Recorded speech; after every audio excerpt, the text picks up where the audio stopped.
Hello friends, welcome back to my channel. अगर आपने इस सीरीज़ के पिछले एपिसोड नहीं देखे हैं तो पहले देख लीजिए ताकि स्टोरी आपको अच्छे से समझ में आ जाए।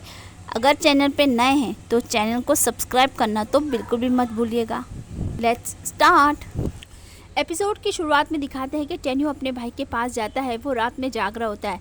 वो उससे बहुत ही मीठी मीठी बातें करता है। वो बोलता है कि मैं बहुत अकेला हूँ तो भाई आप मेरे पास ही रहना। तो वो बोलता है हाँ मैं तुम्हारे पास ही रहूँगा, लेकिन मैं अभी कुछ दिनों के लिए बाहर जा रहा हूँ।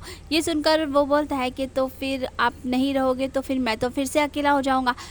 और बहुत ही मीठी मीठी बातें कर रहा होता है। उसके जाने के बाद वो जंगशान के पास जाता है और उसके साथ बहुत ही बदतमीज़ी से बातें करता है और उसका हाथ भी काट लेता है और उसको और भी उल्टी उल्टी बातें बोल रहा होता है। जंगशान तो समझ ही नहीं पाती आखिर ये बोल क्या रहा है और वो बेचारी सोच में पड़ जाती है। उसकी सहेली आकर पूछती है कि तुम्हारे हाथ को क्या हुआ, तो वो बताती है कि टेनन ने काट लिया। तो ये सुनने के बाद वो भी उदास हो जाती है। आगे सीन में हमें दिखाते हैं कि टेन्यू जो है फ़ोन पर बात कर रहा होता है जिंजर से और अपनी आंटी के बच्चे के बारे में पूछ रहा होता है। वो बोलते हैं हमें थोड़े बहुत क्लू तो मिले हैं और जानकारी मिलते ही मैं आपको बताऊंगा। टेन्यू बोलता है कि ठीक है, जो भी पता लगे मुझे फ़ौरन फ़ोन कर देना। सीन यहीं पे कट हो जाता है। अगले सीन में हमें शाओबू दिखाया जाता है जो कि जिसे फ़ोन आता है कि उसकी माँ की बहुत ही ज़्यादा सीरियस तबीयत ख़राब है। वो भागा हुआ गाँव पहुँचता है और अपनी माँ के पास जाता है। उसकी माँ बोलती है कि मुझे पता है तुम्हारे पापा नहीं आने वाले हैं। वो बोलता है नहीं माँ आ जाएंगे। वो बोलती है नहीं आएंगे क्योंकि मैं जानती हूँ कि वो क्यों गए थे यहाँ से। और वो उसको सब बातें बताने लग जाती है कि बहुत साल पहले जब एक हादसा हो गया था गांव में, सारे लोगों ने जंगशान के पापा पर इल्ज़ाम लगाया था, लेकिन असल में तो वो तुम्हारे पापा ने किया था और इसी की वजह से उनको हमेशा गिल्टी फील होता था और वो इसी वजह से हम लोगों को छोड़कर चले गए थे।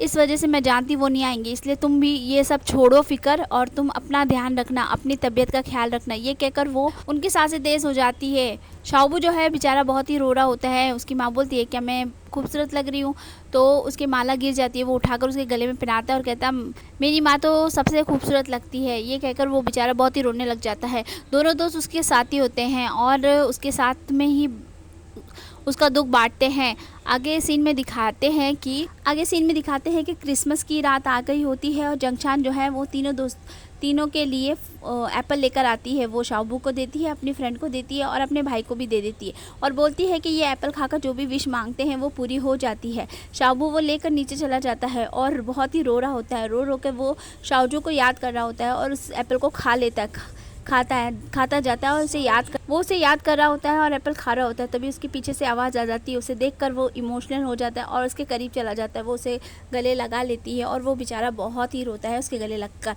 ये सारी चीज़ इन दोनों को जंगशान खिड़की में से देख लेती है और अपने भाई को और उसकी दोस्त को बुला लेती है और बोलती है देखो सारे लोग खुशी खुशी क्रिसमस की नाइट मनाते हैं। वहाँ दूसरी तरफ टेन्यू जो है वो अपने भाई के लिए एक दिन के लिए छुट्टी लेकर वहाँ पर आता है और उसे गिफ्ट देता है।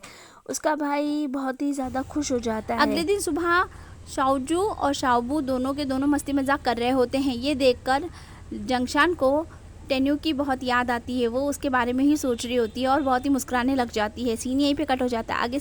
अगले सीन में टेनन जो है वापस से परेशान करने आ जाता है जंगशान को और फिर से उल्टी उल्टी बातें कर रहा होता है। वो उसे इस बार बहुत अच्छे से सुनाती है लेकिन वो तो मानता ही नहीं है और ऐसे ही बोले जा रहा होता है। सीन यही कट जाता है।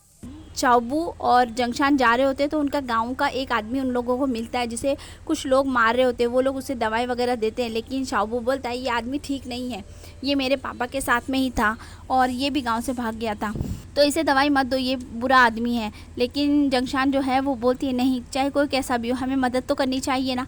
ये कह के वो उसे दवाई वगैरह दे देती है। वहाँ जंगशान भी उसके लिए सेम ग्लॉथ्स खरीदती है ब्लैक कलर के। इनमें हमें दिखाते हैं कि टेन्यू ने जो होता है उसने 2 ग्लॉथ्स खरीदे होते हैं और उनको वो पैक कर रहा होता है। वो उसने जंगशान के लिए खरीदे होते। आगे ये दोनों जब घर लौटते हैं तो वो आदमी जो है शाओजू को मारने लग जाता है। तो वो लोग बोलते हैं कि तुम ऐसा क्यों कर रहे हो। वो उसे पकड़ते और शाओबू उसे मारने लगता है। तो वो बोलता है कि ये लड़की वही है जिसकी माँ के साथ तुम्हारे पापा भाग गए थे। ये सुनकर शाओबू को बहुत ज़्यादा शौक लग जाता है। शाओजू जो है उस आदमी को मारती है, बोलती है ये सब झूठ है। तो वो बोलता है बिल्कुल नहीं, ये झूठ, ये सब सच बात है। और ये कहकर वो चिल्लाता है तो वो लोग उसे जाने के लिए बोल देते हैं। वो वहाँ से चला जाता है। शाओजू जो है शाओबू के पास आती है और बोलती है ऐसा कुछ नहीं है, मगर वो उसे गले लगा लेता है और उसे कुछ भी नहीं कहता। इस दिन के बाद जंगशान बोलती है कि इस दिन के बाद दोनों ही मुझे नज़र नहीं आए, पता नहीं दोनों कहाँ चले गए हैं।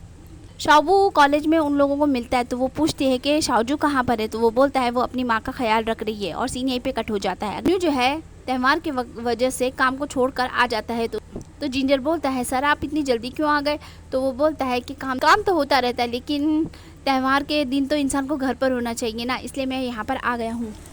टेन्यू जो है अब दादाजी से मिलने के लिए जाता है। दादाजी बोलते हैं चाहे कुछ भी हो जाए, तुम हमेशा त्यौहार हो या कोई भी चीज़ हो फैमिली में तो तुम ज़रूर आ जाते हो, इसीलिए तुम मुझे बहुत ही ज़्यादा पसंद हो।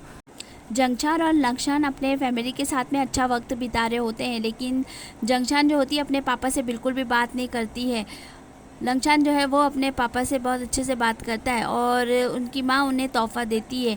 वो लोग उसमें पैसे होते हैं और वो देखकर वो बहुत खुश हो जाती है और रख लेती है अपने पास में। ज़्यादा खुश होते हैं। वहाँ पर टेन्यू जो होता है वो लंगशान को मैसेज करता है, वो उसे पूछता है कि कहाँ हो तुम, तो वो बोलती है मैं अपने घर पर हूँ। वो बोलता है मैं भी अपने घर पर हूँ और दोनों एक दूसरे से नए साल को मुबारकबाद देते हैं और त्यौहार की भी मुबारकबाद देते हैं।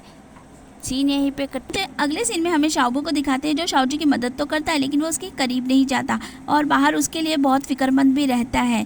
सीन यहीं पे कट हो जाता है और अगले सीन में टेन्यू को दिखाते हैं जो दादाजी के पास जाता है और बोलता है, टेन्यू बोलता है कि दादाजी मुझे आपसे एक बहुत ज़रूरी बात करनी है। वो बोलते हैं क्या बात करनी है, वो बताता है कि आंटी का एक बेटा है। ये सुनकर दादाजी चौंक जाते हैं। एपिसोड होता है यहीं पे ख़त्म।